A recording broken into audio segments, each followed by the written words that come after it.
All right, so far we've talked about how the body works, the biology of the brain, the pieces of the brain. We've talked about consciousness and how that can be affected. Now we're going to talk about learning and how you learn based upon your brain and based upon the people around you and how they're teaching you. We start off with learning. It's called latent learning. It's going to remain hidden until you need it, which think of when we were talking about sleepwalking. You learned the layout of your room, and so you don't need to actually think about it, you just do it. You don't have to be reinforced that you know how to get from the fridge to the bed, or from the bathroom to the bed, or couch to the bathroom. Those things you don't have to be taught. It's just something that you learn over time. You don't need reinforcement. And one way that reinforcement is going to play a role is in the rat maze experiment. Now, no rats were harmed, but this shows the use of reinforcement and how it increases your ability to learn something. So Tolman had some rats, and he had a maze, and what he's going to do is he's going to create a control group where he doesn't reinforce, and he has a group that he is going to reinforce to see how fast these rats could master this maze. So when the first group would learn it, they slowly got faster. After the first 10 days, the control group wasn't, remember that, they were not reinforced the first 10 days. But as soon as the control group realized that there was food at the end, they got faster, quicker.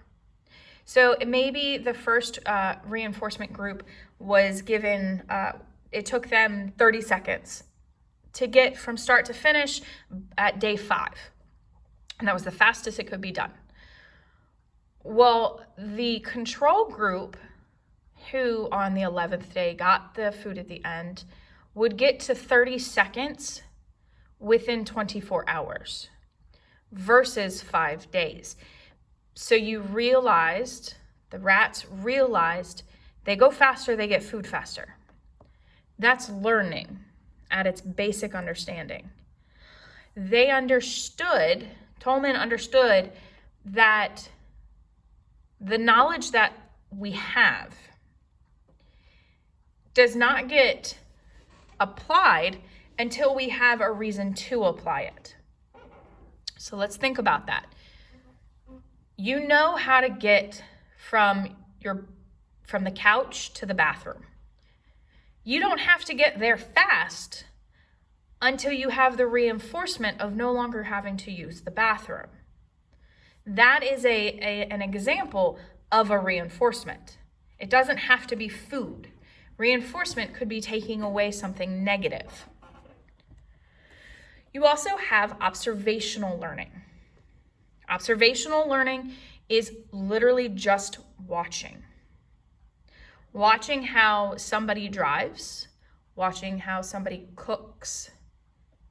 The second step is going to be modeling. Monkey see, monkey do. So if we think about tying our shoes, a 5-year-old can watch you tie your shoes, and then they're going to sit next to you and they're going to try. You don't touch them, you just go a little bit slower and show them the pieces. They're copying you. Vicarious learning is something that you have probably done. You learn through the experiences of others. Pretend for a second that you have a sibling. That sibling is older and more mischievous. Your sibling has snuck out of the house. Upon returning home, the sibling gets caught. And you have watched this all unfold. You have now learned that to successfully sneak out of the house, you need to leave a window unlocked, because all of the doors will be locked when you get home. And you forgot, or your sibling forgot, their key. Observation and modeling are going to be the best or most often used ways of learning. And you can see that as words are used and pronounced, or how you take a sweet tea. You have watched for years how others have done it. So now you imitate what they do. So the Bobo doll study. This became a really big deal in the 1990s when game systems were really big and fighting games were really big and all of that stuff. What lawmakers kept saying was that violent movies, violence in general, would, if we watched it, then we would not want to do it. That's what purged means. What we actually saw through this Bobo doll study is that if somebody sees violence happening to somebody else, the children are going to duplicate it. So if you model smacking this is like a weeble wobble, you can punch it and it comes right back up, and your kids or siblings, cousins watch you do it, that is what they're going to think of. That is what they are going to think is appropriate.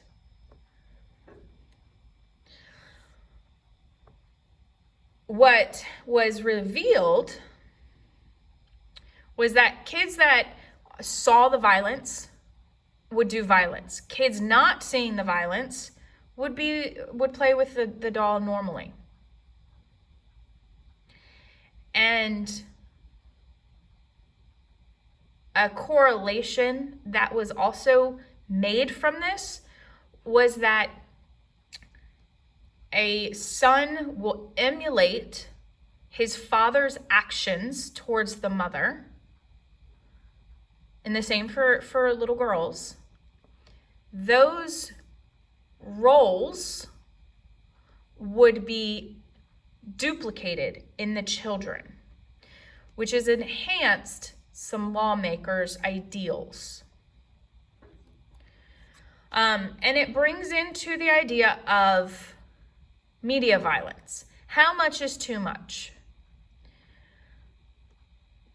Are we more prone to violence because we see more?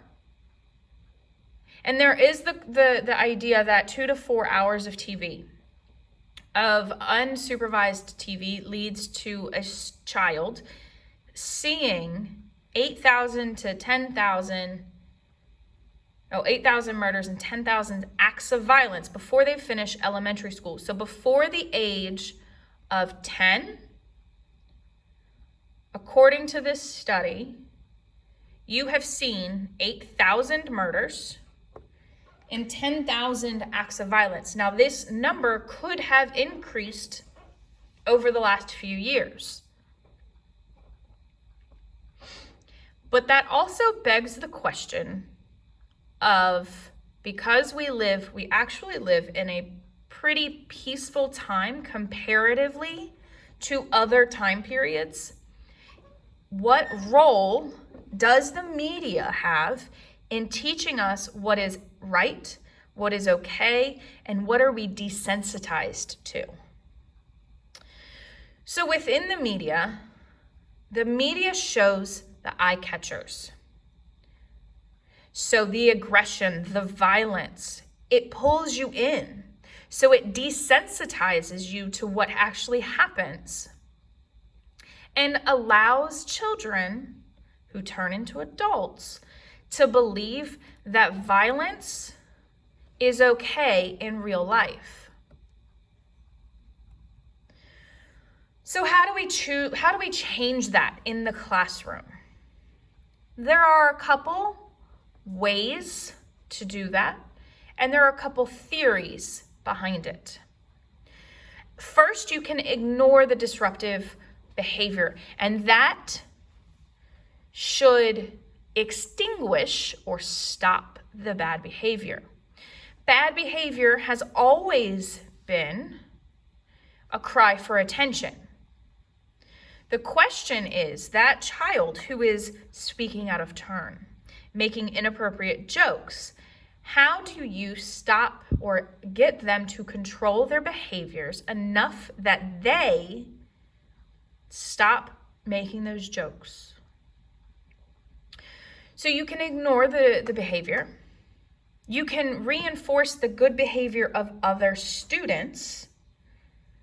You can isolate the misbehaving student. And one that's not on here is to reinforce the good behavior of the child that needs the extra attention. So being overly excited when the child who typically misbehaves is acting appropriately. There are other ways to do it. You can be paid to act properly. Extra credit is a way to do this. Sticker charts. My son had a good list and a bad list at his school. Allowing children to earn something is going to reinforce the good behavior. The problem is that people forget that children can re-earn things they have lost. So if you take away something, if the child acts appropriately for a certain amount of time, reward that small amount of time. You can also create a personal contract. Now this would be higher students, so like 7th, 8th, and up. So the first thing is the teacher and the student sit down and figure out what the behavior is. Why is the behavior happening? And that piece might take a really long time.